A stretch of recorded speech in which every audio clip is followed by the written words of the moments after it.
Yay. Okay. Back at it. Um,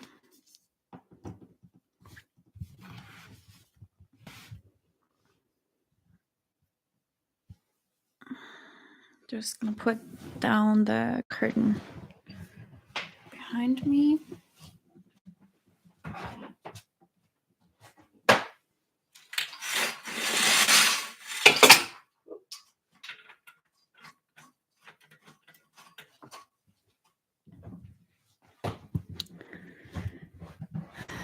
Hello.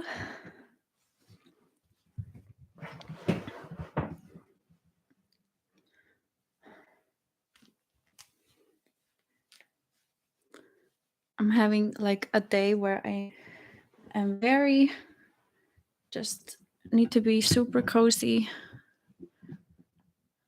Yes, I'm back. Yeah, I wanted to like I usually use my phone camera and like via an app instead of my webcam, just because it looks nicer and it's better quality and stuff like that, but simple does it.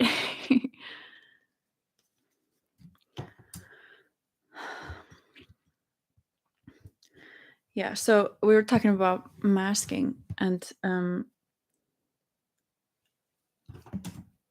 when you don't know that you are autistic or because mainly I'm gonna talk about autistic masking. I know it's probably relevant to people who are autistic and have ADHD as well, like, or I just realized when I said it out loud, like, yes, of course, it's relevant for you guys too. But for me, it's like masking autism for some reason seems to be more relevant for me. I feel like I've always kind of been in touch with my ADHD, and I've learned how to, like, I've never really been like gotten the sense that I can't express that part of me. I'm like from a family of artists and musicians, and like being in school with other musicians, I think almost everybody has ADHD of those people. So it's like it's very accepting. And but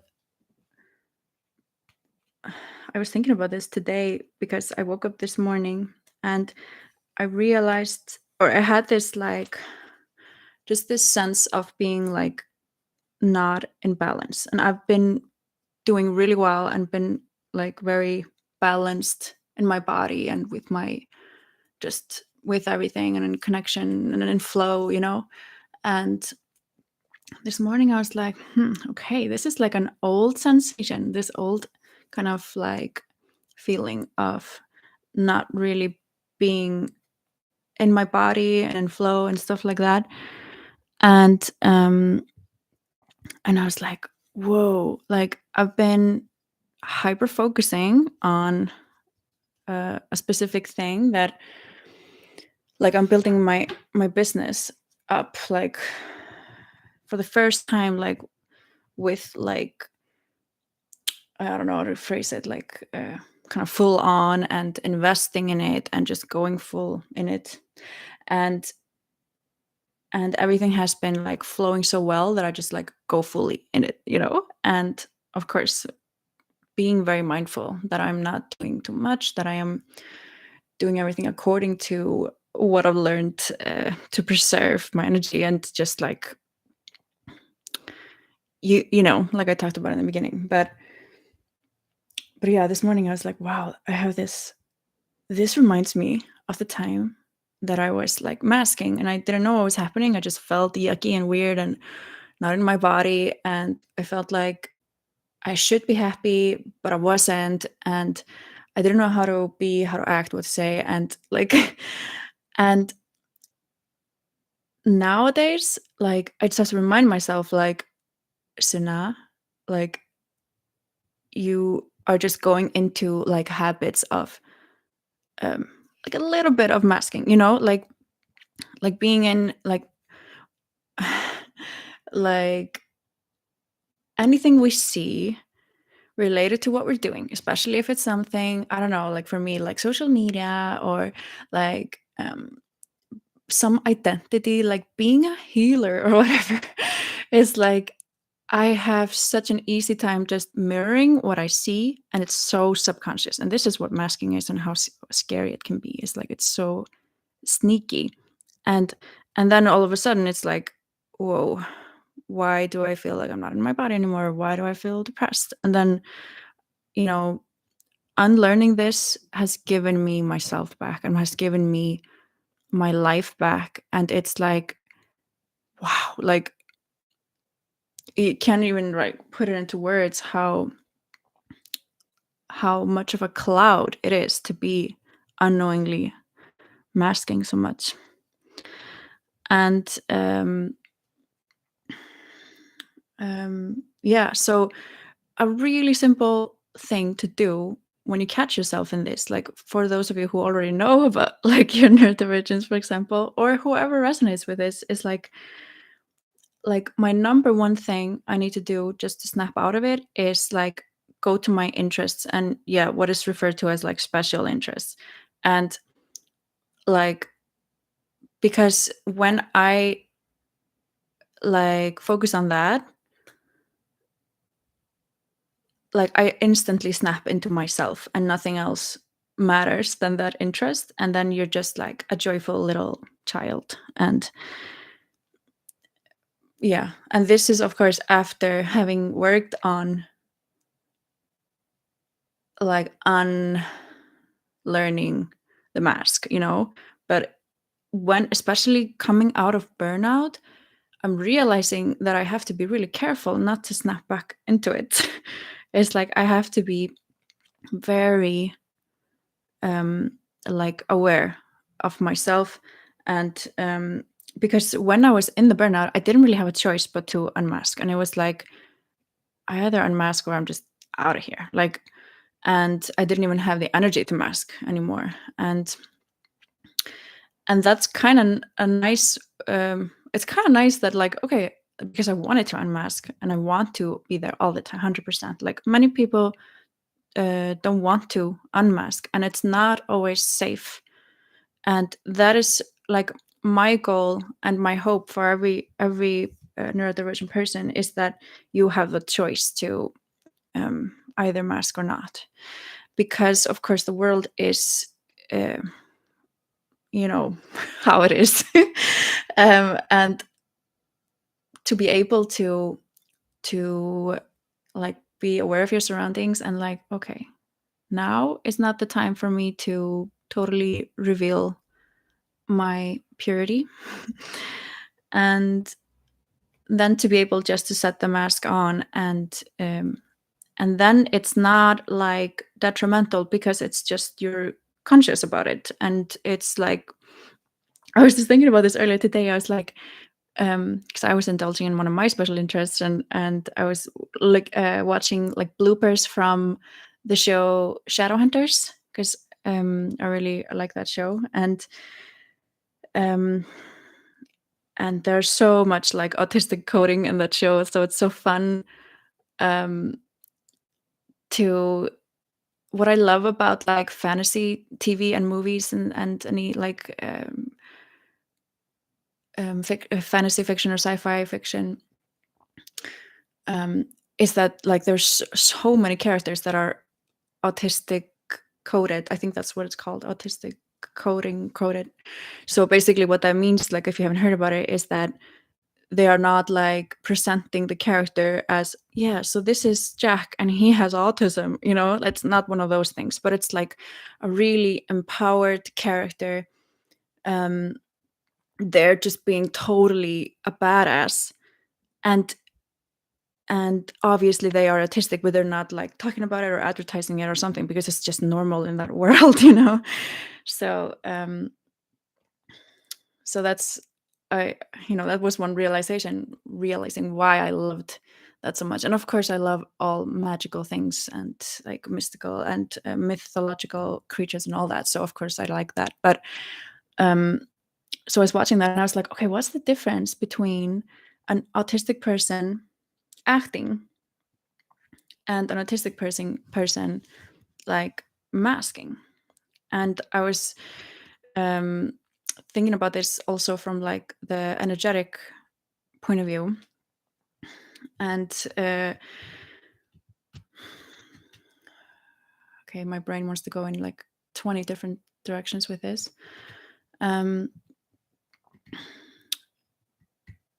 Because when you're an autistic person and you're masking, and now I'm talking about like subconsciously, when you're like growing up, you don't know you're autistic and you're just masking and being miserable, is that you are shrinking your own energy, you're shrinking yourself, and then you're putting something else on top of you, but you are inside like just like trying to burst up, but you're like really shrinking. But if you are like empowered in yourself, and then you're acting some character that is different from you, like it's similar as like the conscious masking, is that you can be that like energy, and you're not shrinking yourself when you put on the face of the character. You're still that empowered, strong in your like body, centered, and then you just kind of like you're dancing with that other part. But it's so interesting because when you look at it from an energetic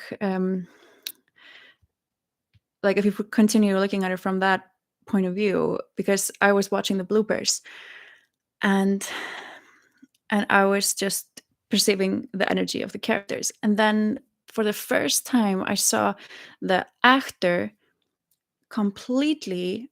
So if you know the show, the actor of Magnus Bane, I didn't like I hadn't seen videos of him or bloopers before. I was like, oh cool, I can watch bloopers, like I just realized. But anyway, so when he was in character, he was like a totally different essence and energy, like then when he like laughed and just like clicked out of character. It was like I've never seen this before. uh, like because I like perceiving like energy of like actors and stuff and the characters. It's really interesting how you can like shift between. But usually what I perceive is that it's not such a shift. It's just like this, like I said, like when they are good actors and they're good. Usually if you're a good actor, you have found like a really good kind of like you're grounded and you know yourself really well and stuff. But yeah, this was the first time that it was like night and day between those two, the character Magnus Bane and the actor. And I was like, wow. But so I'm going to explore that a bit, what that means. Okay, I'm just going to go into the comments.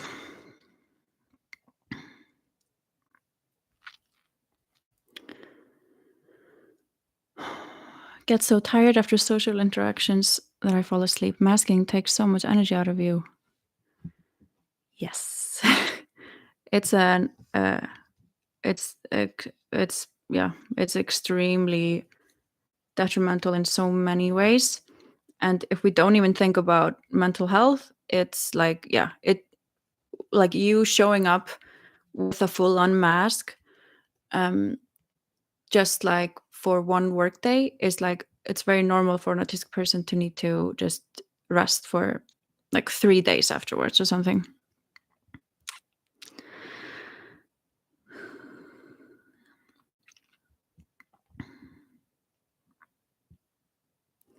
So nice to find place and people who are accepting. It's so rare in my experience. Yeah, and this is like, so in anything, finding community it's essential for our survival, for our mental health, and for our it's like one of the, in my opinion, like I realized just throughout the years how primal it is for us to have a safe community, because we can have a community but it's not going to do anything for you if you don't feel safe to fully be yourself. So it's like what got me through, because this life seems to be pretty like autism or like neurodivergent burnout themed, but or at least for now, we'll see where we go. But like for me during the burnout, what kept me going a lot was just being in a lot of like communication with other people going through the same thing. And that's like whatever you're going through, it's like it's gonna take you such a long, it's gonna get you so like, it's gonna take you so much out of the like pit. um I don't know what words to use, but it's gonna take you such a long way just to have people that are going through the same thing. And it's not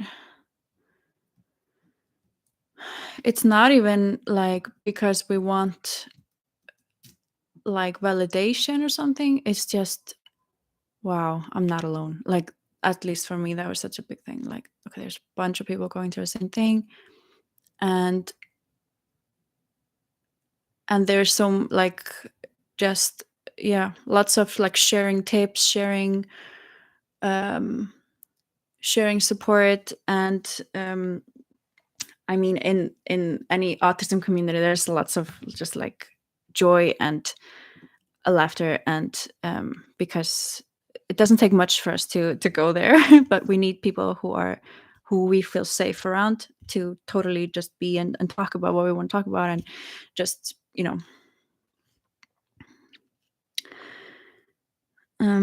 many years I didn't realize why I was experiencing burnout and didn't know of terms like masking. I beat myself up for not being able to meet the expectations of society. Yeah, same. I mean, it's like, it's yelling at you every single day from society what the standards are, and what is constantly expected of you. And it's like, people say that people pretend to care about people who are different. So authority pretends to care, but it's just, what I've learned is that it's just for their image, so that, you know, to protect their own authority, or like their title in society, in this weird thing called hierarchy. And yeah, I for those of us who have the fire within us to like speak up and like just make people see how, make people wake up to this, is like so important for us to do it. Like, I do it when the fire is there, and when I'm not, like, to me it's like, sometimes, even though sometimes when I am um really deep, and I am getting a lot of disempowerment from like authority and society, that's when I actually have the most fire in me to stand up for myself and for us all. And that's very, I don't know how it is for other people, but some people need to be more secure in their um own, like their own needs being met before they can start standing up for others. And I think that this, when I did that in my deepest burnout, was also just like a survival, or like it was like coming from um defending, that fight or flight. So that's doesn't have to be bad. Like, that was really good that I had that in me. And I'm so just excited to keep building a stable foundation in life for myself, so that I can have extra energy to actually like make people wake up to this. I mean, not to sound too like I'm gonna change things, like, no, but like, not hold in anything, I'm just like speaking out everything now. And you know yeah.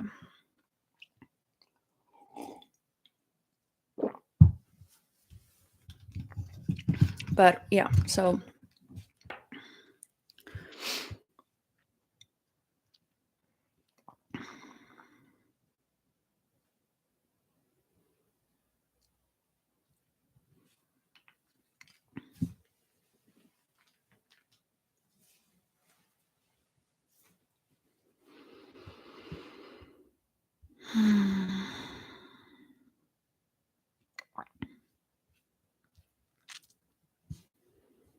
So what are you guys like? How are you guys doing? Are you feeling quite like stable in life?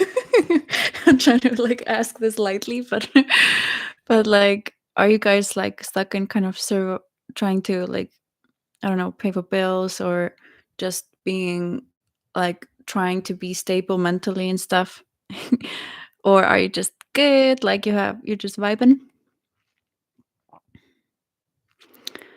I felt less burnout overwhelm having to sleep in the Dettifoss toilets for a night last summer than I did when I returned home.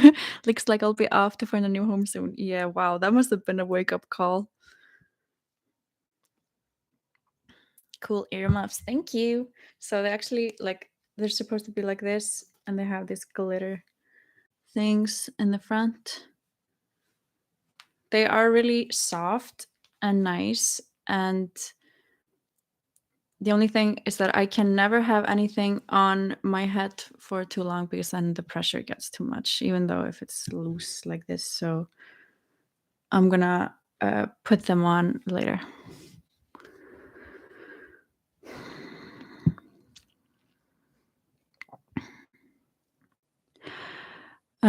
I just had a manager at my most recent job tell me he was a disability rights activist, but then he couldn't accommodate my needs and I got let go. Okay, this makes me so angry. Because legally they can't fire you for that. They're required to meet your accommodations, but probably only if you have an official diagnosis. Do you have an official diagnosis?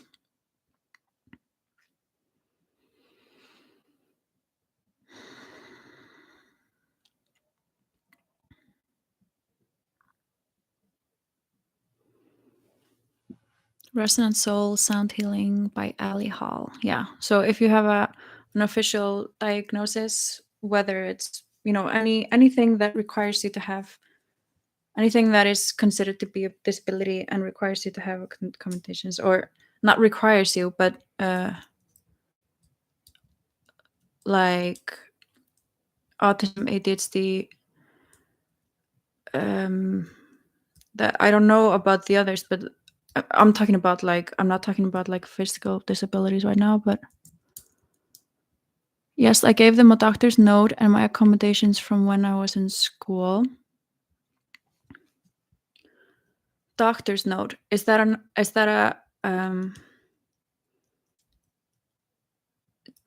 is it just a note from the doctor, or is it an official diagnosis? I would just have someone, if this sounds like overwhelming to you, I would have someone you trust help you out with this, because I would probably feel like this was just like too overwhelming to think about. But that's the thing, like people can help you with this, and it was diagnosis. Okay, then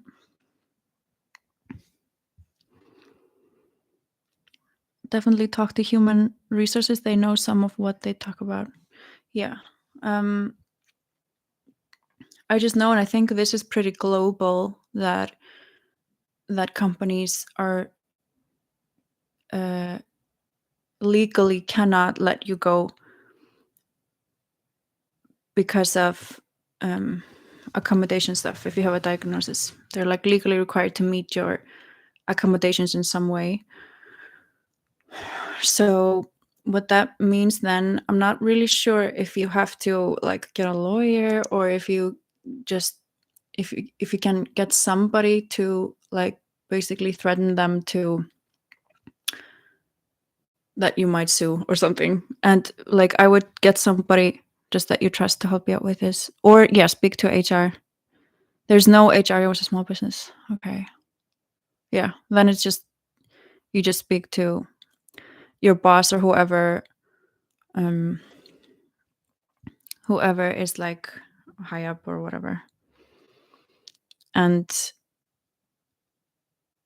if you know someone who can, or if you feel like doing it yourself, like just like research a bit how the laws are in your area and what is possible to do, because this is freaking like not acceptable.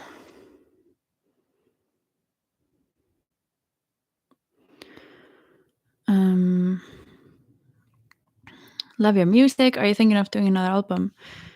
Yes, definitely. I will need to recover more and really need to get some support and systems in place to be able to start like performing again, because I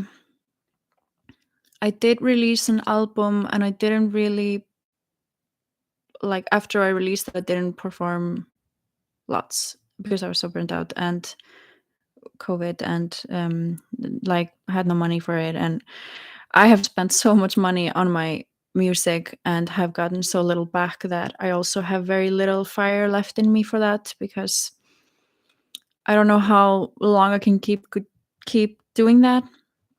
And that's also part of getting burnt out, when we give and give and give and give and give and don't get equal amounts back. And that's just like a quantum physics law. Like we can't, there can't be an imbalance. If there's too much imbalance of that, like that also results in burnout. So it's like, it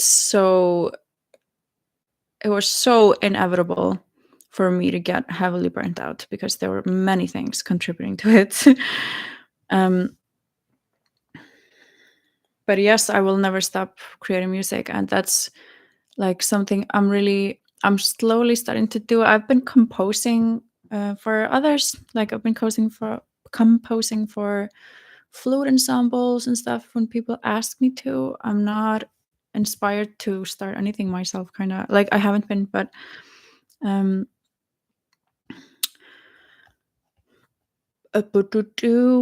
um and I also have outgrown my piano so much, so I cannot be inspired if I'm not connected to my instrument. So that's like one of my biggest goals, like or no, it's not. I have lots of things I want to do, but it's one of the thing that's very important to me to create money for, is to be able to buy a baby grand piano, so I can really start getting into composing and playing, and losing, like escaping reality into that. And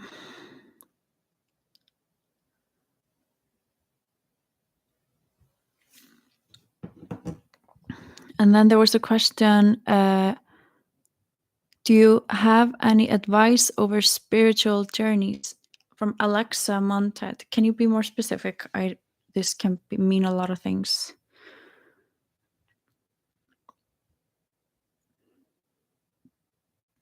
Let's see. I've been working in a career path that I thought I wanted, but I have fallen out of interest or in and out with burnout because I don't see it making as much of an impact as I thought. Yeah. I understand that too. It's like, that's also really a big part of being an artist. Like, we want to create to share it with the world, and it's like a big part of when artists go forward with like full on into like creating and putting it out there in the world. Like, this is also part of like giving and receiving, and that balance is like, it is such a vulnerable thing to do. And this is speaking from an artist perspective. This could also probably be in many other things, but it's such a vulnerable thing, and we are pouring our hearts out, that it's also not going to be sustainable unless we get bunch of people, or not bunch of people, but we get enough kind of like acknowledgement, and other people enjoying it, and just like resonating with it. And that is like this like will kind of give you energy back, because it's not just about money, of course. It's like we are you're creating something that is like, it's not meant to just be created and just like poof go out there. It's like it's meant to be really like have a purpose, so I totally understand that. And it's sad when you're so vulnerable and putting yourself out there when and you want it to maybe reach more people than it does. That's really like can hurt.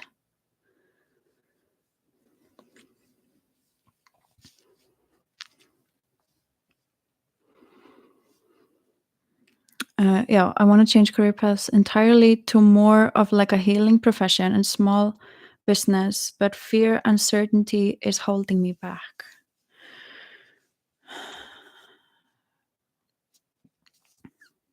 So what is it that you're uncertain about? Is it just if you can kind of like be financially stable? Is it mainly that? Or is it, are you worried that you won't be able to perform well or something like that?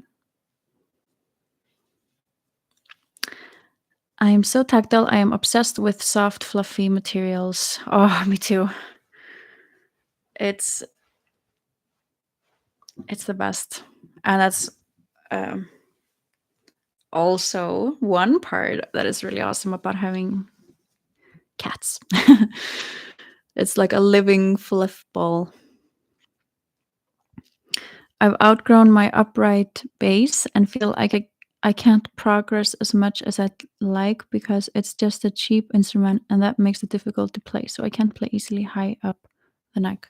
Yeah, that's like, something that I really am grateful for in my family is that like there's so much understanding for outgrowing an instrument. And I usually go into it, but I can't afford it. But like my mom and my stepdad are always like, "Oh yeah, but we'll just figure it out." Like it's so interesting to how it is different between families. Like how, like what is prioritized. Like yeah. So it was always a lot of understanding, and I've never felt bad about like, no, like I have this expensive instrument, but it's not meeting my skills anymore.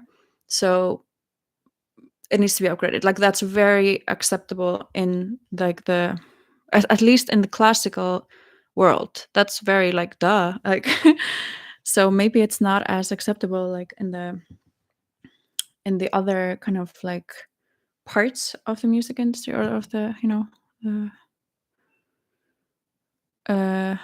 yeah, the non-classical.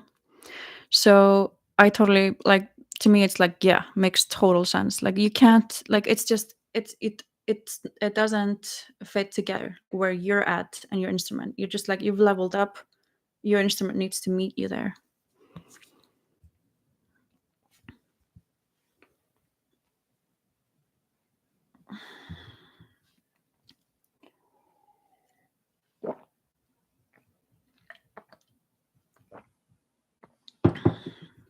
I've been working so much on like spirituality stuff that I'm kind of like, that's why I'm not talking a lot about it. That's why I'm like, yeah, talking about other stuff. It's just that a cheap bass is still expensive. Yeah, of course, instruments are extremely expensive.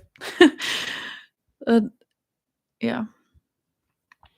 Hi, Sunna. What are some suggestions you have for someone looking for a Reiki healer?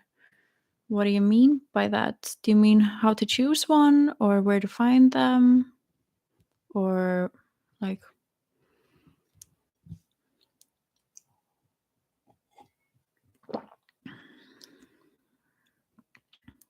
Yep, how to choose one.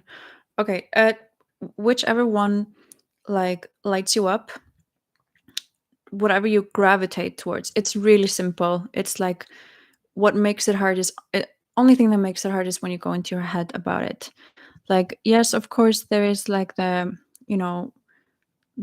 is some grounded things we have to like think about. It's like, okay, do they live far away, or do you want to, like, is your body asking for an in-person option?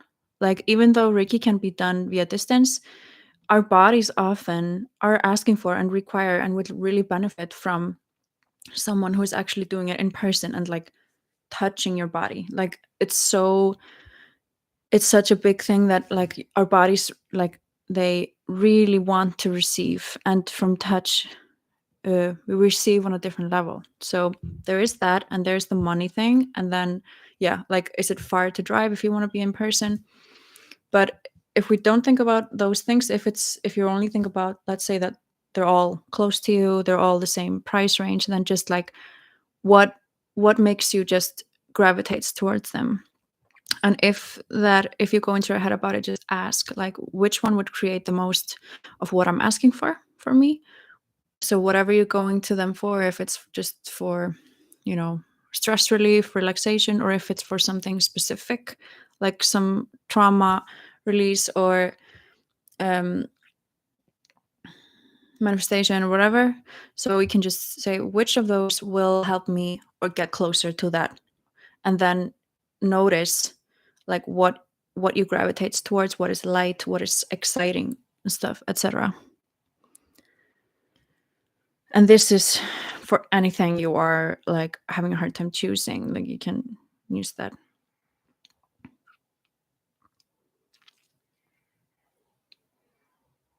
Waiting for HFO videos from you. I don't know what that means. I guess fear, uncertainty about breaking out of the current path I am on and making a change that is best for me. Am I making the right choice? What if I fail? Yeah. I have totally like made this choice too soon. Like I tried to start my business like earlier than I was ready for it. But the thing is that you can start a business and give a service or a product, and then you can what's the word, like you can change it, you can like start somewhere where you are more confident, and that kind of makes sense, maybe like what it will bring in, like is this just like have like a solid business plan. And I just always recommend, if you're starting a business, to have somebody who has done it before like advise you and mentor you or something. It doesn't have to be like a big like mastermind or something, but just have somebody who can check in with you, because it doesn't have to be complicated, but it's still, there are some things that we just need to have in place, and it's just not worth it to not have those in place, because that can mean that you're just not going to make any money, and then we need to pay for rent, we need to pay for food. So it's like to save that stress, I recommend always getting somebody to help you when you're starting out. But what I was saying is that like, even though let's say that the time is not like you're not ready to fully be empowered in like I'm offering healing services, you can still start a business and sell a different product or sell something that is in that niche or in that like industry, and matches what you want to create, and still fills you up with that similar purpose, and makes sense like financially. And then while you're doing that and you just like get more and more empowered, then you can like pivot, that's the word I was looking for, pivot into into that. So it's not like if you're not ready you just have to keep working a boring job until you are ready. It's like, because like what does it mean to be ready? But there is still the component of timing, and timing is relevant, and sometimes we need to go through some stuff before we are in the place to be able to hold that space. So yeah. And so you say, what if I fail? You have to be okay with failing, because no successful person ever who has built something from the ground up themselves did it without failing. It's like failing is just part of success. Failing doesn't mean that you are not going to succeed. failing is extremely valuable, and most successful people will tell you that if you don't fail, you don't know why things are going well, and the important thing is just to disconnect yourself from the meaning of failing. Interesting point of view. I have the point of view, like you failing when you're building a business, you need to look at that just from a really logical point of view. That is inevitable, and it's a very important part of it.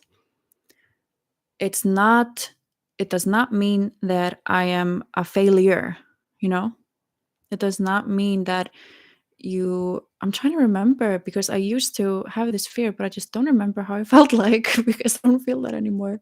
But what was it? It's very good for you to just journal down and write down, like, if I fail, that means, so to find that belief behind that and that meaning behind that, the first step is always just to figure out what it is, what the belief is, and then you take away the power from that belief. It doesn't have power over you anymore. Of course, it's not just that simple. Then we have to work towards kind of reprogramming that, but it's not that hard. It just takes consistency.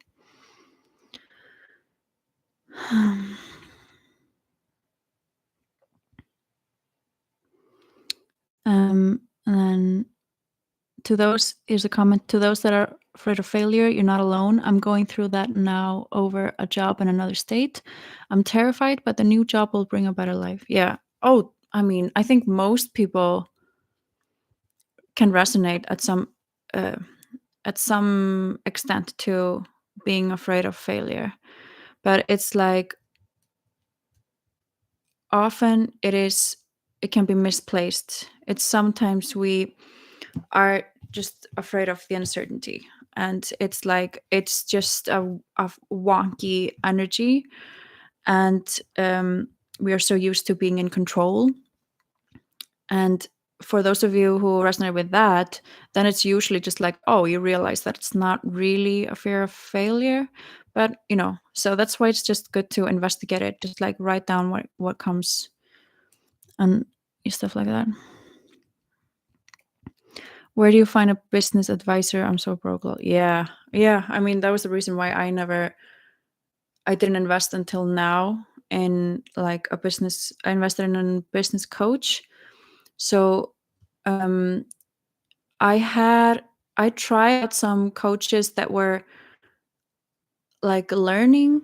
Here in Iceland, there were a few who kind of like needed some people to practice on, and I did not have good like, that didn't really help me at all. I've tried like getting help or like assistance from some random people that I didn't need to like pay a lot, and most of the time that didn't really help at all. But the thing is that, yeah, I don't know. I don't know why I started that sentence. I wasn't gonna say anything, but I don't know. That's a good question. But I think that like that it's totally possible to find somebody who can assist. And even if it's just somebody that has started their own business, and they don't have to be like extremely successful, but at least they've figured out like a solid business plan to keep them going. If there's anybody personally, of course that would be best, like a family member or a friend of the family or whatever, even though it's uncomfortable to reach out. Because I didn't even realize to do that. Like I know like my mom has some friends who have successfully had their businesses kind of stable, and I never even thought of like reaching out to them.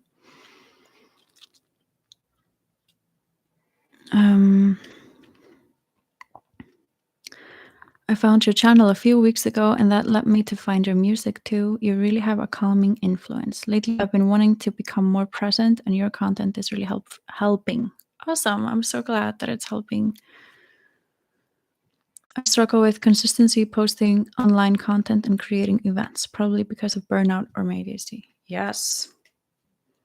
And that's like, I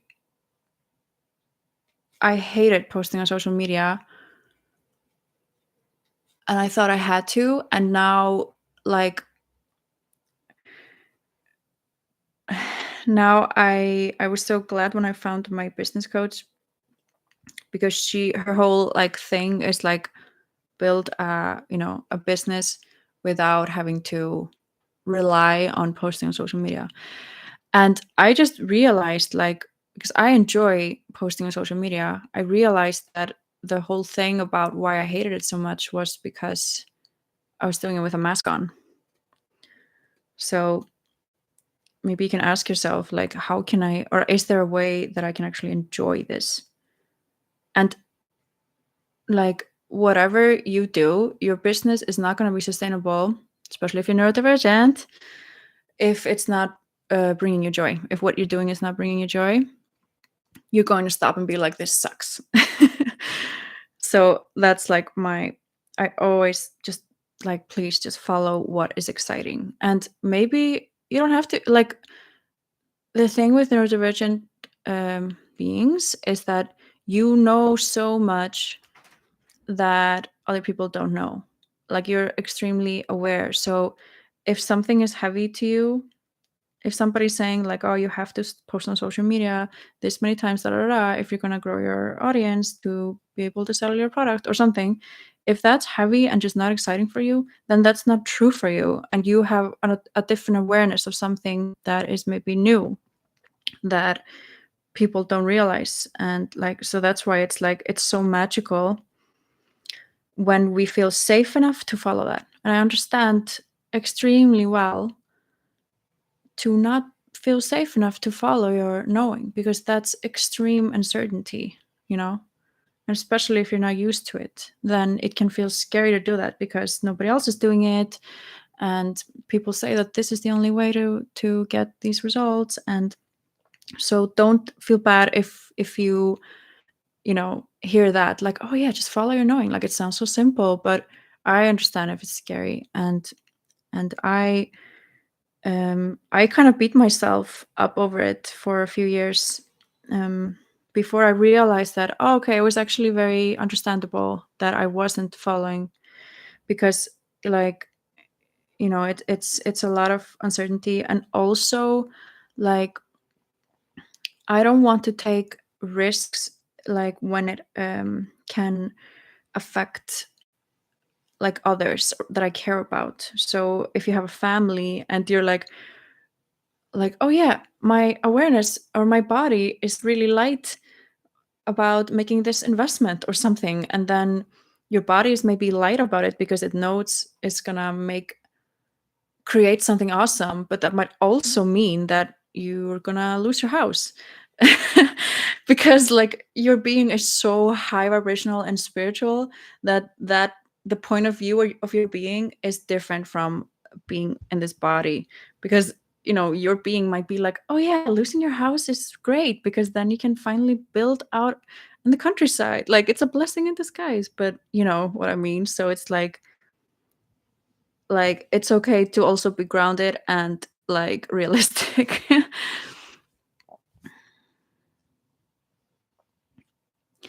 So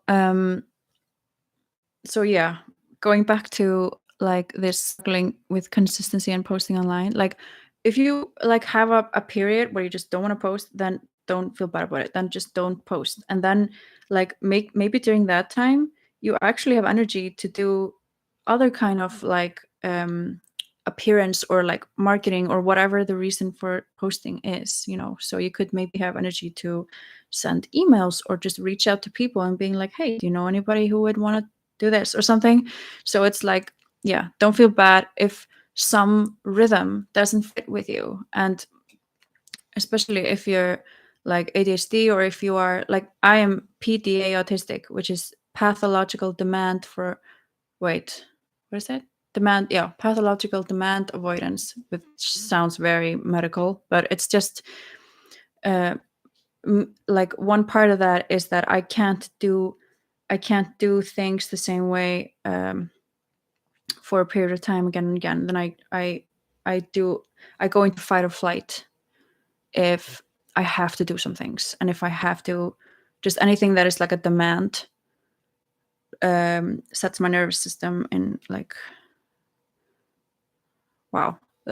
Somebody wanted me to say like, say it sets you on fire. I don't know where that came from, but yeah. Anyway, so maybe you just need to allow yourself to just do it when you're inspired to do it, and focus on some other things when you don't feel inspired to do it.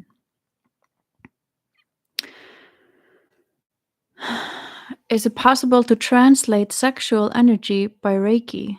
I don't know what you mean by that. Translate. Sharing my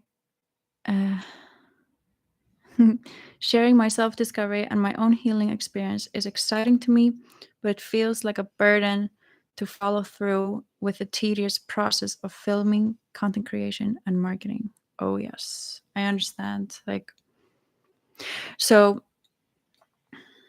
I would just recommend asking questions to gain more awareness about what would work for you. Asking questions, if you're not familiar with it, it's like, what is possible here? It's the what I use a lot, and also with my clients, is like, you get out of the oh, I have to do this, oh, I should do this, like, this is good. You go out of the programming and the autopilot of thinking how things are, and you get more in touch with your awareness about things. So okay, I'm just going to tell you how this like, for me, for example, have marketing and consistency on social media and stuff like that has always been really heavy for me, and I've always been really frustrated that is required to have a successful like business. And now marketing is fun, because now everything is just flowing and going really well, and I'm working with people that it's just, it works, and it's light and fun, and I've found ways that, like, the plan is to not be what's the word, dependable on social media. So I know that this is only short term. Now I'm kind of dependable on it, because I'm building up enough profit to be able to invest in different kind of marketing. But basically it's like outsourcing marketing, and not having to be like my job, but learning about it, and all the also all the different ways that you can do marketing now has become light, because I've followed the energy. I've followed what was exciting to me, what was light, and what like I'm supposed to do, So ask questions like, what different marketing possibilities are here? And I learned the first time I really started to follow the energy on this, because it took me a while, because just word marketing, I just got, so I wasn't even willing to explore it. I was just like, no, I hate marketing, I don't want to do marketing. And then I just asked, okay. And this was actually with the coach that helped me do that offered me free services. It was really sweet, because he was a YouTube subscriber and wanted to give back, and he was learning. So that really helped me out. He was like, okay, he was just like, what about this? What about this? And then I was like, oh, actually, this is light. And that was email marketing for me. So email marketing is like, I enjoy doing it. And I never thought I would say that I would enjoy doing marketing. So be willing to explore and ask questions. Yeah.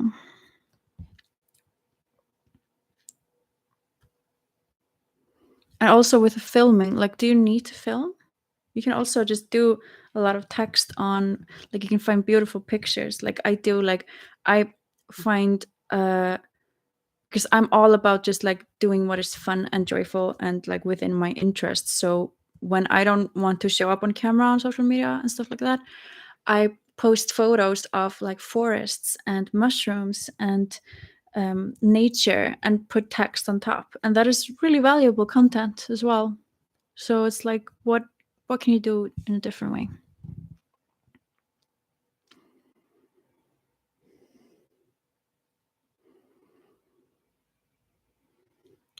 I wonder sometimes if I have some form of autism. I relate to a lot of what you talk about.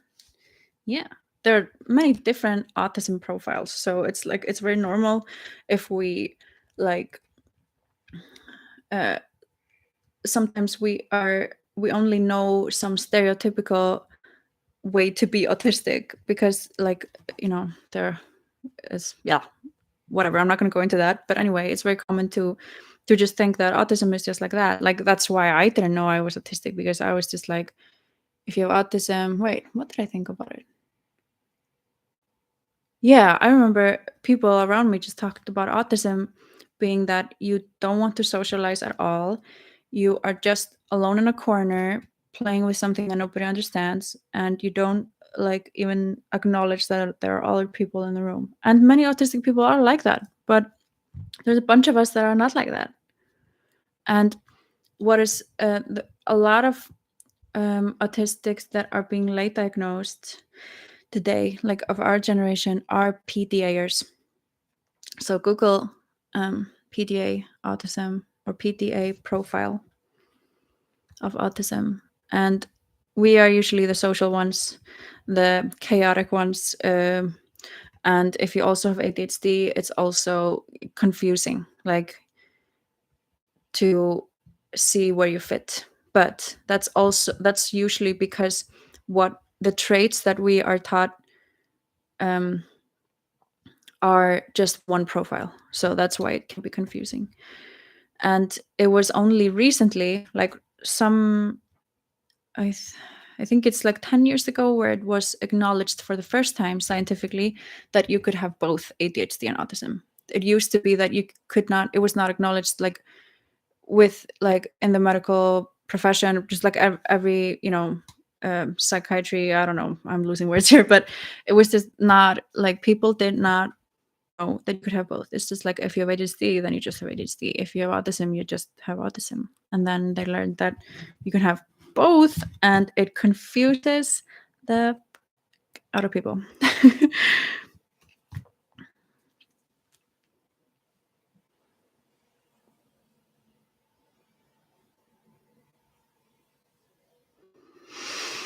Definitely have the fight or flight thing, mostly the freeze aspect. It may also be a lack of dopamine, I learned. Oh yeah. Oof.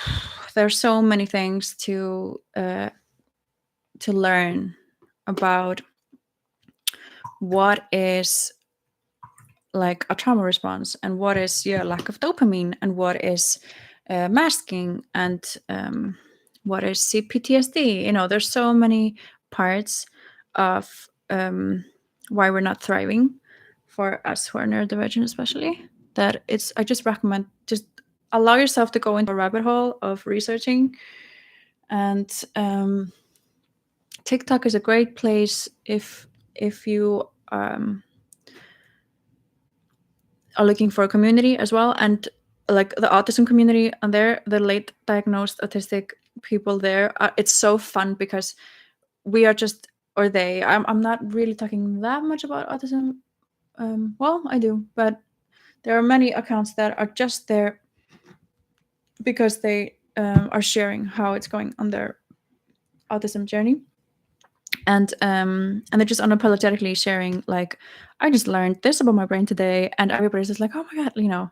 So you can relate a lot, and it feels so good to know that there's so many other people going through the same. And lack of dopamine is really funky for ADHDers. It's, you kind of just like frozen, and basically you're understimulated, and you're just like frozen kinda, and you're like, why do I feel weird? Why? And you're just kind of like, ugh, nothing sounds fun, until you find that thing that you're like, dopamine. So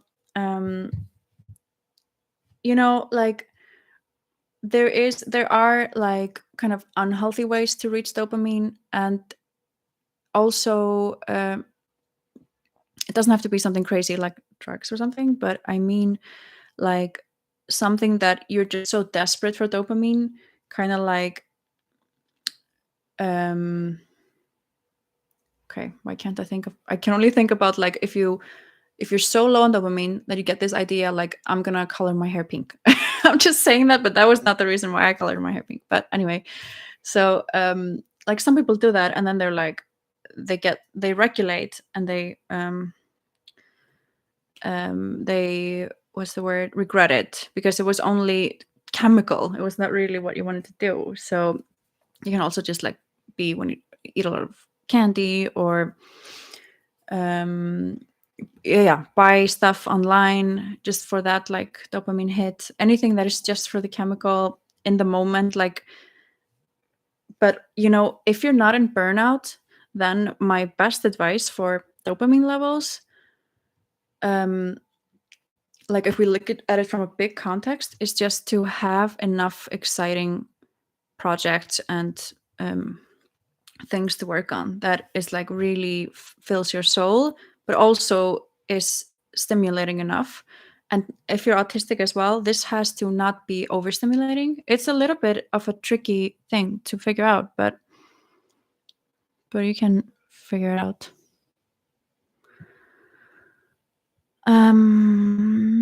Let's see. There's so many pieces of my life that need to change if I want to feel more fulfilled, but I feel so overwhelmed as someone trying to figure this all out on my own. Yeah, it's not something you should be doing on your own. Like I would not have been able to do it, and the burnout was a big wake-up call for me that I can't continue trying to do everything on my own. That's a big trauma response, and that I've always been in. Not always been in, but I functioned from this my whole like adult life. It's like I isolated enough just because of past trauma from childhood trauma. I it's like to protect myself. So, but now there was a big a wake up call. Like, hey, I know you always like done everything yourself and figured everything out yourself, which is also the autism thing. Like I've just figured it out. My brain just like. Anyway, so now I was like, yeah, now I'm forced to accept the fact that I'm not meant to do things by myself and that everybody requires some kind of support. And I especially required it, not just because I am autistic and have ADHD, but because I am those things and also going through a heavy burnout. And it was just like, my life does not work like that.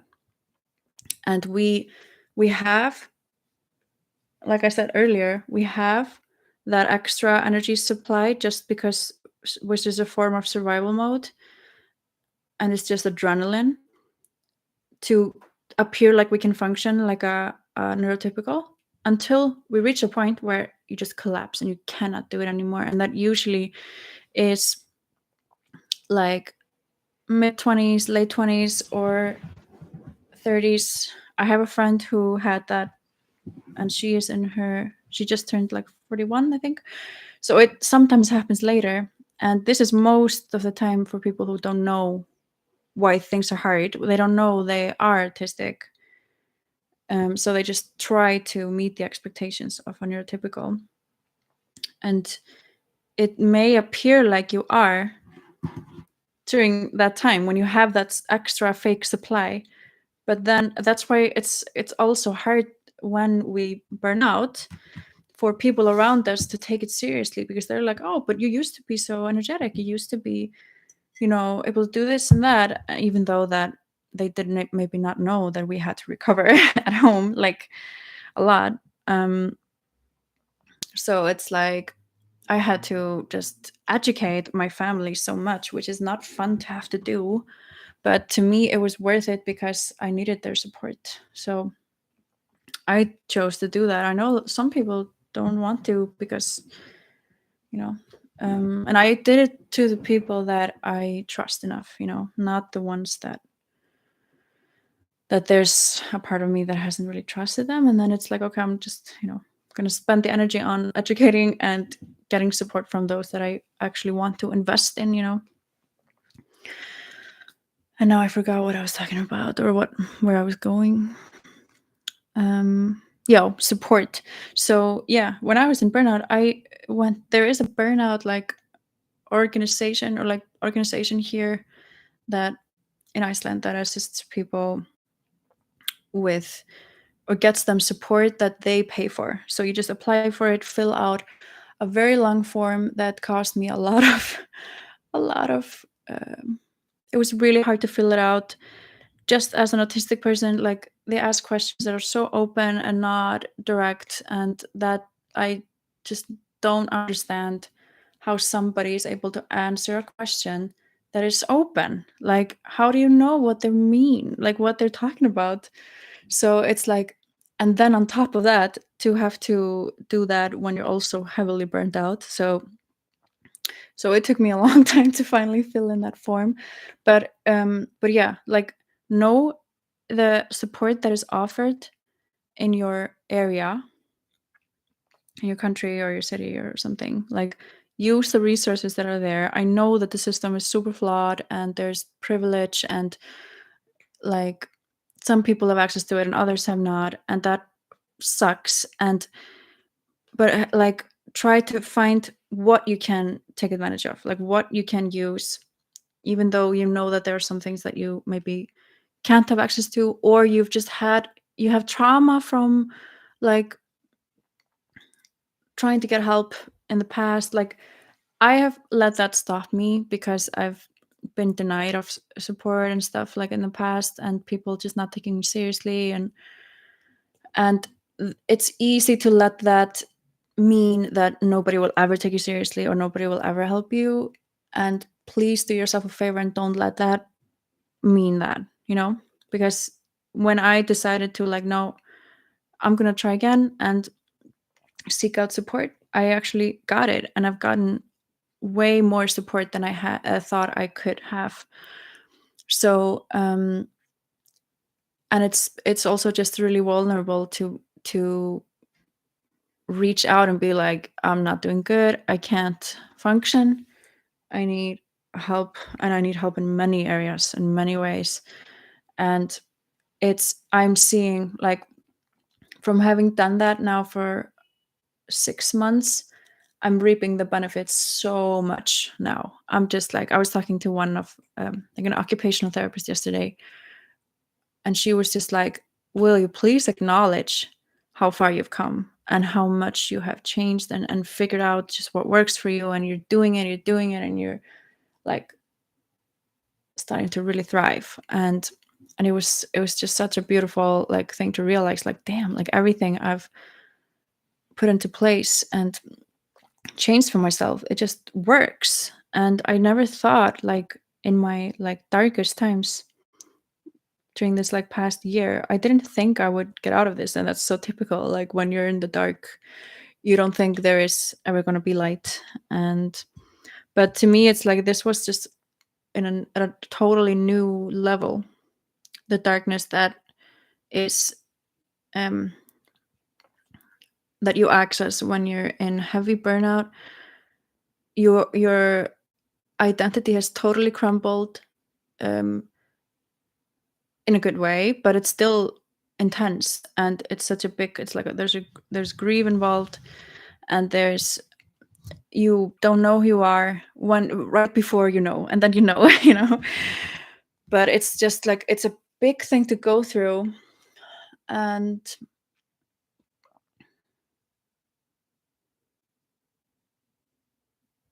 I don't remember how I was gonna end this. Okay, let me read more comments. Sunna, did you get your autism diagnosis in Iceland? I'm an adult woman and quite sure undiagnosed autistic living in Reykjavik. Yes, I did. So I did not go through the healthcare system, and they have not quite acknowledged autism in women that are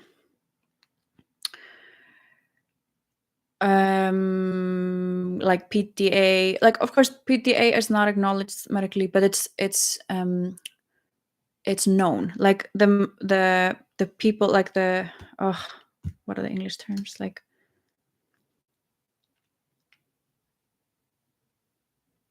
anyway, the people who are working the most with autistic adults and who are diagnosing autistic adults in Iceland, they're very aware of the latest research, and the healthcare, the diagnosis through the healthcare is very, like, you don't know what you're going to get. You don't know if you're going to land on a person who is up to date, and even if you do land on that person, they might not be allowed. Like, they have different kind of criteria and stuff. So the diagnosis that I had was through like a private like mental health clinic. I don't know what to call it, but it's called Ráðgjöf, Ráðgjöf.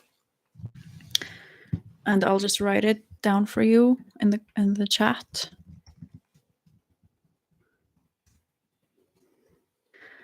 And the great thing, at least here in Iceland, is that even though this is not a diagnosis through the healthcare, it's acknowledged fully in the healthcare. So if I go to the doctor and I'm like, I got this diagnosis through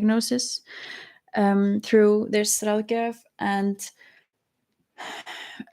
that's why I need like to apply for benefits or whatever it is that usually requires a diagnosis, they will acknowledge this kind of diagnosis. So this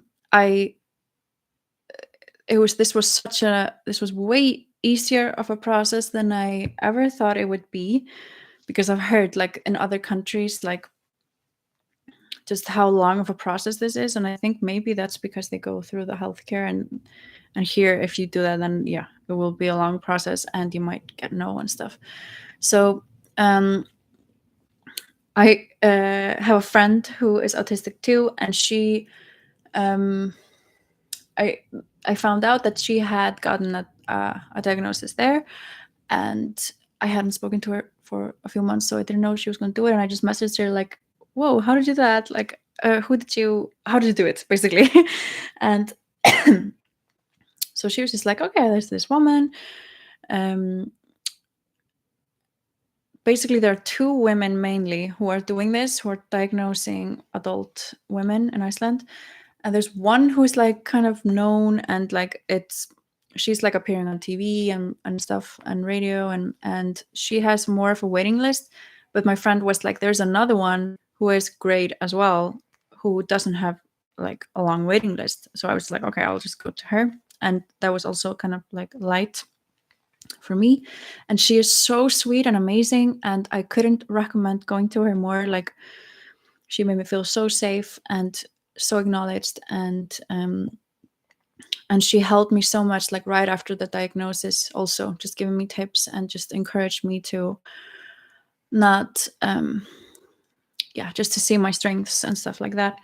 So I'll just put her name also here, or actually just send me an email and I will forward you her email, and then you can just send her an email directly, because that's what I did. I just sent her an email, and she booked me a month, like just for a diagnosis that was a month after we were speaking, so you don't have to wait long. So I just posted my email in the chat, and yeah, send me an email. I will give her email to you, and it costs 60,000 Icelandic krona, which is like maybe $450 or something. So it's not crazy amounts. It's not like what you would have to pay if you would go through the healthcare and stuff. So it was like way more simple than I thought it would be.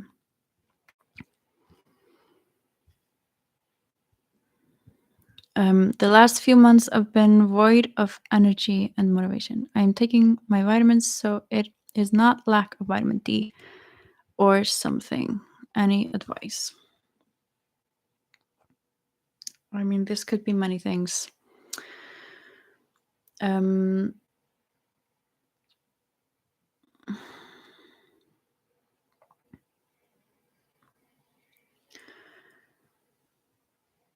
It just requires quite a lot of introspection to to learn what makes your energy levels go down. Like, you could have too much stimuli, you could have too little, you could have too much of a schedule, or you could have too little of a schedule. Like, some people function really well with a really strict schedule that is repetitive, and some people don't function like that at all. And then it's like, are you being around too many people without enjoying it? Are you being around too few of a people? Are you actually putting your energy into stuff that brings you joy? Or are you doing it for somebody else? Or are you just doing it to be able to pay your bills? Like, ask yourself all these questions. And like, of course, there's like,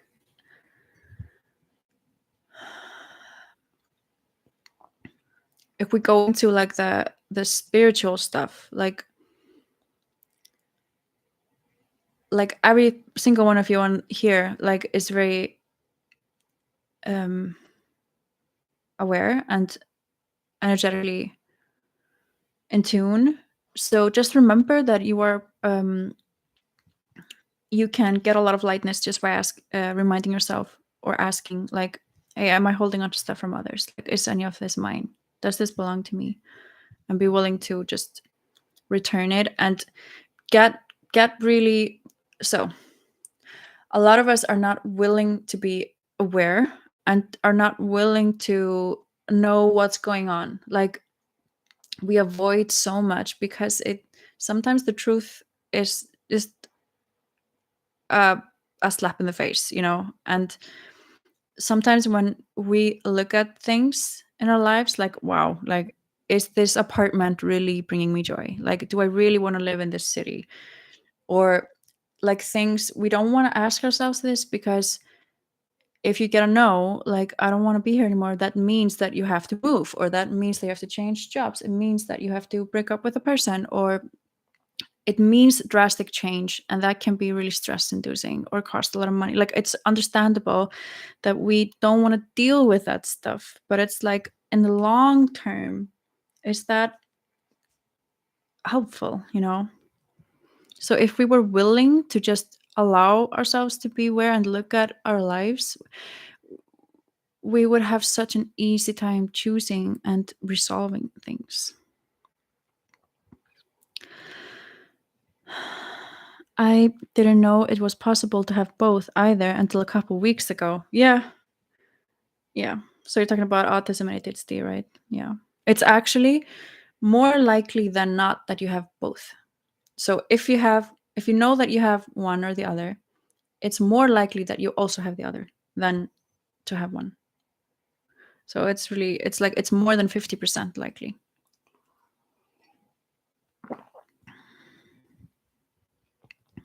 Oh my God, yes, there's so much to differentiate between inside my own brain. It's so confusing. Yeah. But it's like, it's confusing in the beginning. And then when you learn like the basics of how your brain works, then it becomes a really gentle dance. The balance of understimulation and overstimulation is also really difficult. Yeah, but the same again, like when you're figuring out for the first time, it is. But and then you will find the balance.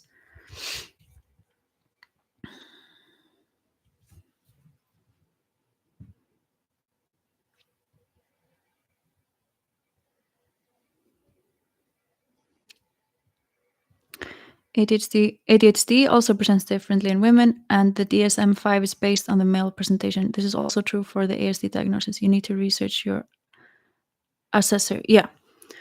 So like the person who assessed my autism, I only went to her because I knew she was her expertise is in diagnosing females with autism. So whether you're going for ADHD or autism diagnosis, if you have that privilege to be able to choose and know who is assessing you and research them, then that is definitely do that. it's the same with autism and ADHD, like you say. The DSM-5, which is the diagnostic criteria, is based on males.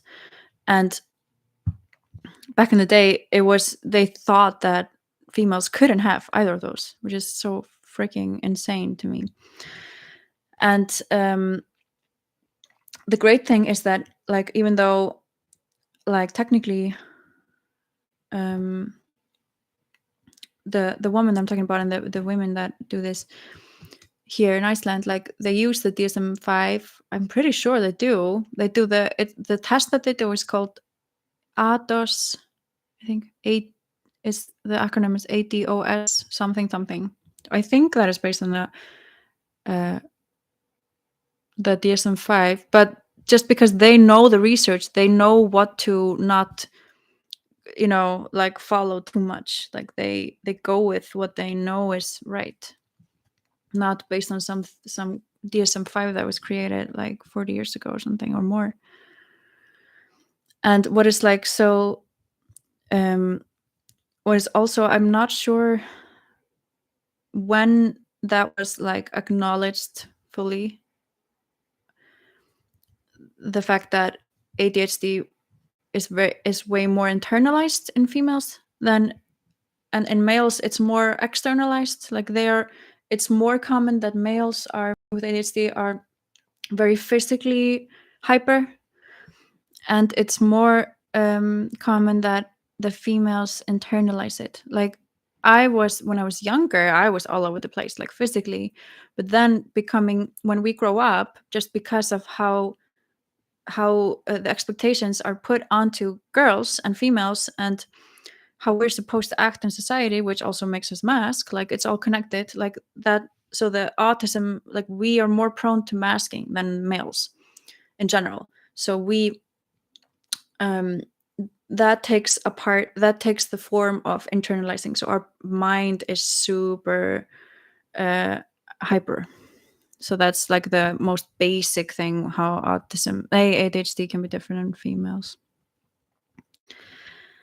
Exercise helps movement, like yoga or nature walk. Yes. I mean, it is so funny when people suggest this, and when you are in the middle of executive dysfunction, or you're overstimulated or understimulated, dopamine is low, and somebody's like, oh, just exercise, you're like, shut up. Like, but it's so, like, it really helps. Like, physical movement helps a lot with ADHD, and just like your mental health in general, as a neurodivergent and as autistic, it helps so much to connect with earth. Like, because you as an autistic person are extremely vast energetically, and you are super, like, your energy is so, I'm just going to use a word that might be triggering, intense in an amazing way. But if we don't, like, if we don't allow it to connect with everything else, then it becomes like this buzzing, and we don't get grounded, and we get into our head and stuff like that. So for autism, like, just walking in nature and allowing earth to just like gift you energy, and for you to, like, just send energy and just be like, I don't know how to explain it. It's like, it's something very very very yeah, every time I do that, my energy does it, and then I don't find words. Yeah, it helps a lot, and I mean, for everybody. Have you heard of ADHD body doubling? I found it super helpful, but not always available because people have their own lives too. Yeah, it's awesome if you live with somebody who has ADHD too. Then you can just be next to each other, working or something, or like, if you need that to get anything done. For me, it's like, it depends, like,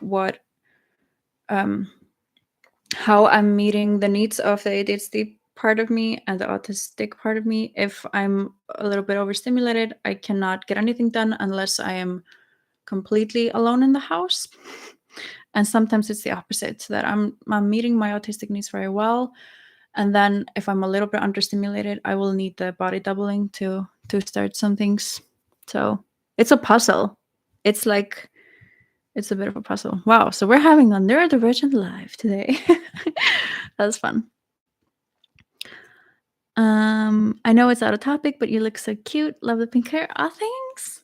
I'm like, I'm not been like taking care of it a lot. Like, for example, usually at this point I would have done my roots, but I'm just gonna let them grow out a little bit until I have time and energy to do them. And I've also not been retouching the pink, so I'm just allowing it to fade out a bit, which is also cute, right? It's like a little bit of an ombre thing happening. And I can't decide if I want to cut my bangs again like they were when I had blue hair, because I'm going like back and forth. I miss them. I miss having the bangs, but sometimes I also miss just having like long curly hair with no bangs. But the thing is, like, sensory wise, the bangs are great. Like, they did not irritate my skin or my forehead, which I thought it would. But instead, they made sure that my hair was never in my face, which was awesome. So now, not just because I'm growing it out, but when it's like long, it would drive me nuts having it in my face. So even though it's like pretty sometimes to be able just to have it like have your forehead bare, yeah. So I think just like sensory wise and just like, yeah, it would be good to cut it again, to cut the bangs again, but I'll see.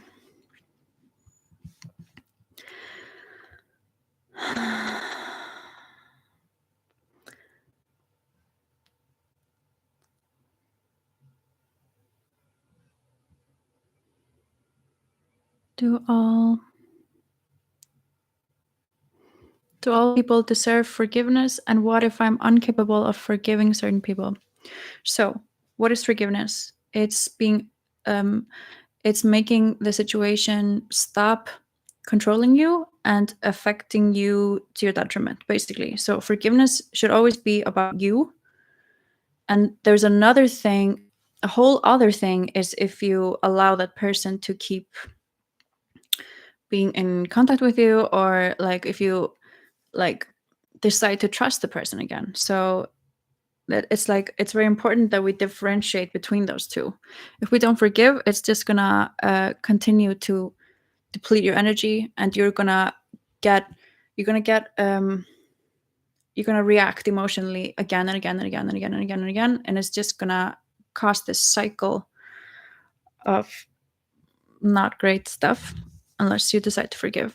Forgiveness is always just for you to be able to let go.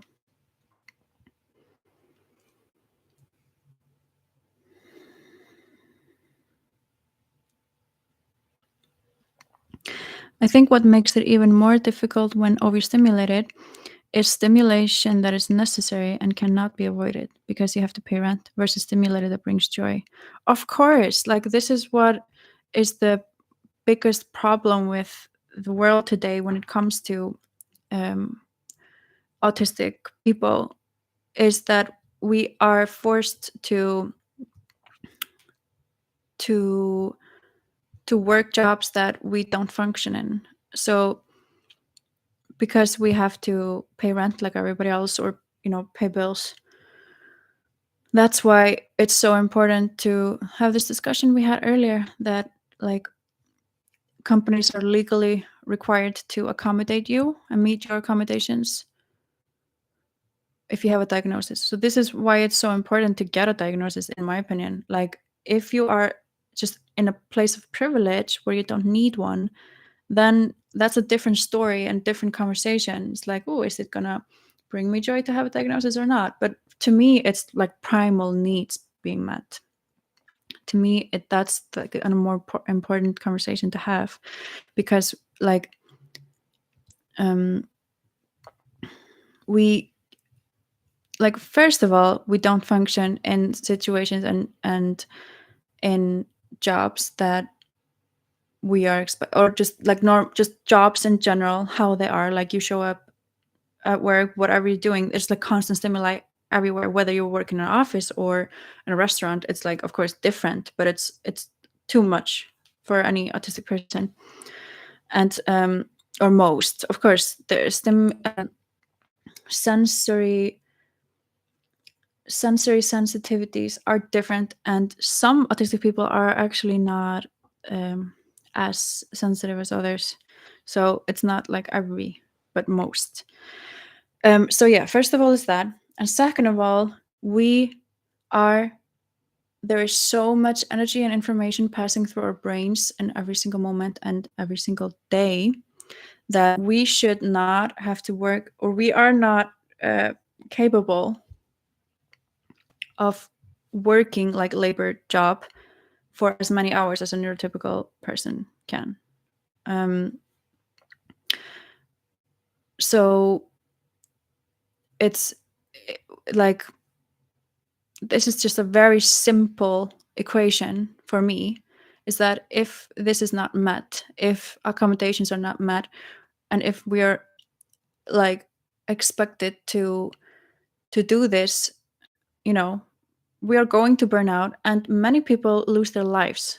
Like, people choose to check out, and I can't blame them. Like, this has to change. And it sucks when we are in the place of, we feel like there's no other choice. I cannot function in a job. Like, I would rather have, and this is just because physically, like, it's not like I would rather do this. It's like, for me, it's either I am like living in some place that I don't have to pay for, or moving somewhere where I know I don't have to pay a lot of bills, and being okay with just little money coming in, or I am going to actually thrive financially by being successful in my own business. There's no third way. It's like, I cannot function, and I've learned that I cannot function in any like normal job. And even if I would be able to do that for a little period of time, like, unless I would get a really high paying job, it doesn't make sense. Like, yeah. So let's see.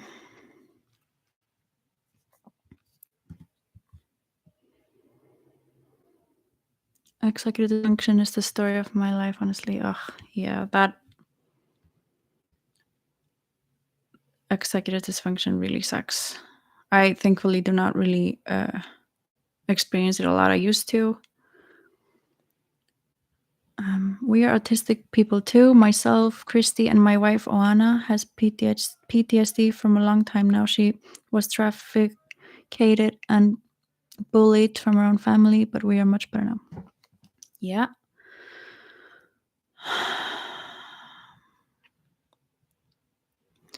Yeah, that is really tough.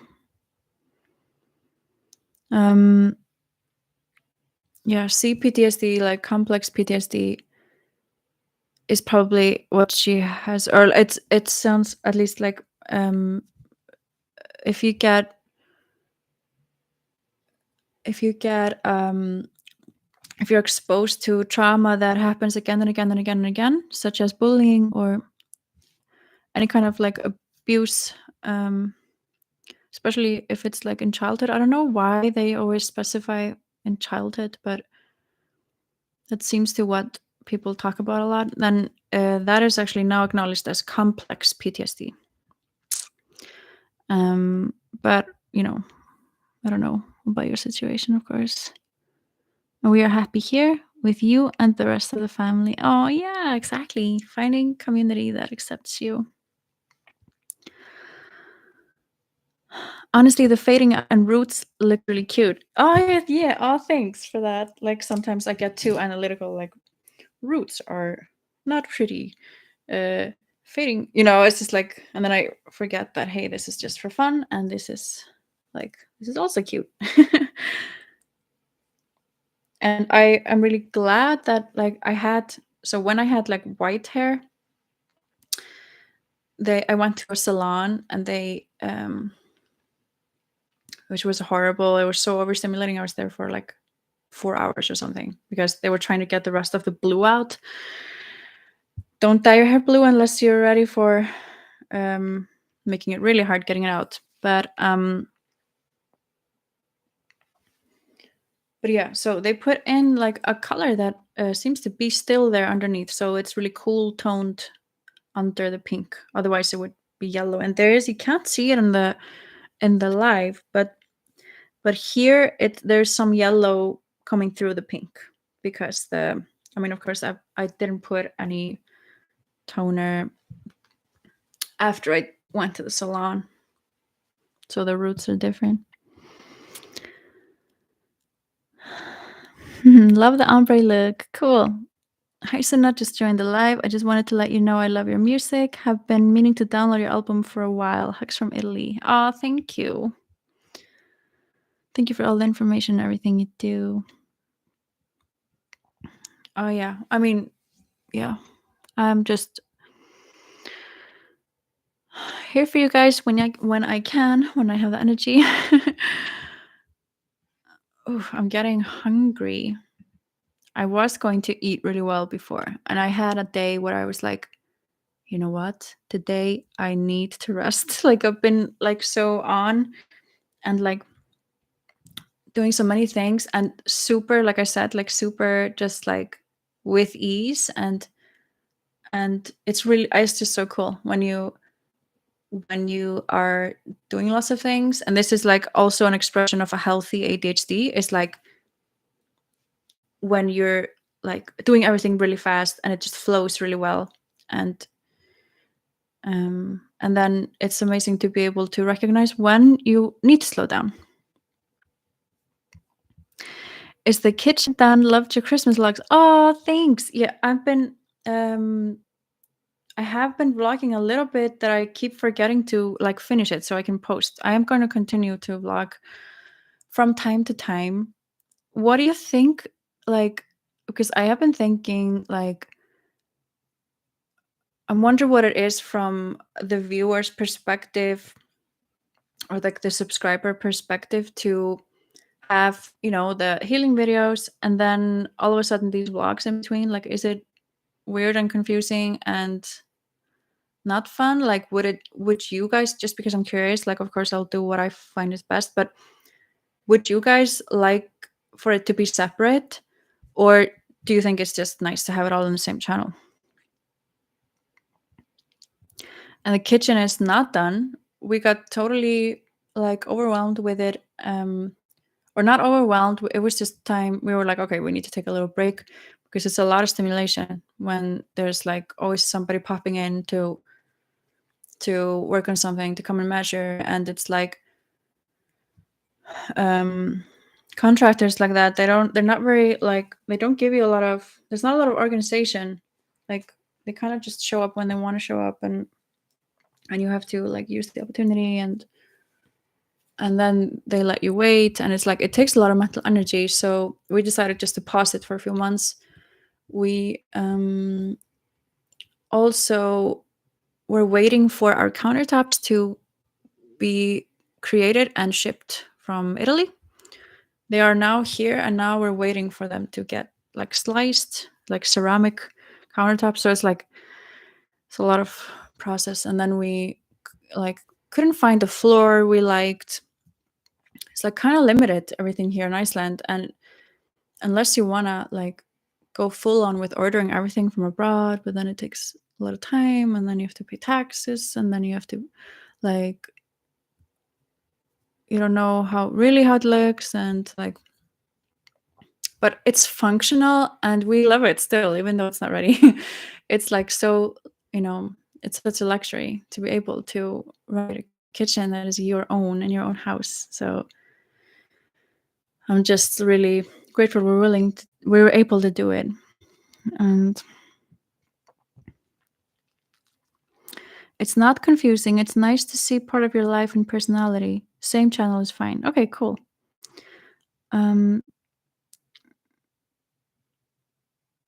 I don't know if anyone ever told you, but your Reiki, ASMR, energy healing videos don't only help with my anxiety, etc., but they're also really helping with my migraines.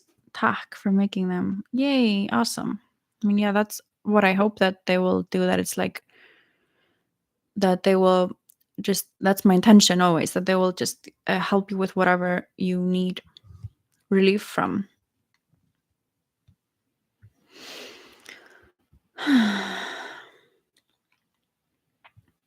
Yeah, so I think we've been live for almost 2 hours, or probably more because I started a new one. What time is it? Yeah, we've been for 2 hours exactly. I was like, the idea was to go live for like 2.5 hours. I want to kind of practice like doing it no matter kind of what's happening, and just showing up exactly how I am. But I'm like I'm starting to get a little dysregulated and hungry as well, and I usually don't get a sign from my body that I'm hungry until it's reached the point that I start getting a headache. Like I'm starting to get a little headache here, and if I get a little nauseous, and I just feel strange and not in my body. Usually, at this time in my life, that means I'm hungry. We want to leave Romania and to move to Spain. Very cool there. Yeah. We don't mind having it all in one channel. I guess just organizing it as a separate playlist would be good, though really up to you. Yeah, I mean, that is, it is in a separate playlist, but of course, if you go to the channel and you just go to like uploads or like all the videos, then you can't separate it there. It's not possible. But if you go down and go into the playlist, the vlogs are all together in a playlist, and all the healing videos are in playlist. And then there are some playlists for more specific things like singing videos and maybe like dimly lit, or when I do Reiki on another person and stuff like that. So you can check out the playlists. Go eat. It's important. It's so lovely to chat with you. Sunna, you have to look after your own needs too. If you need to eat and do other things, that is important and totally fine to end the stream. We are not thinking less of you for it. No, it's your channel and it's your whole being and loving, kind vibe that attracts me. So it's perfect the way it is, but do as you feel best. Yeah, of course. Yes, of course I will I will take my own needs into account and go eat. I just wanted to say that I plan on going live for 2.5 hours, and I with always have that as a possibility that I can stop whenever I want. And that is like one of the things that I've learned about myself. I can't decide to do something unless what is included in that decision is, but you don't have to do it. And that's part of also being PDA and extremely energetically aware also, because like there's so many things that we have to take into account when we're doing whatever. So I'm actually proud that I could stay on for this long. It's been an hour and 2 hours and 5 minutes. Okay, so I'm just gonna end in like a minute or so.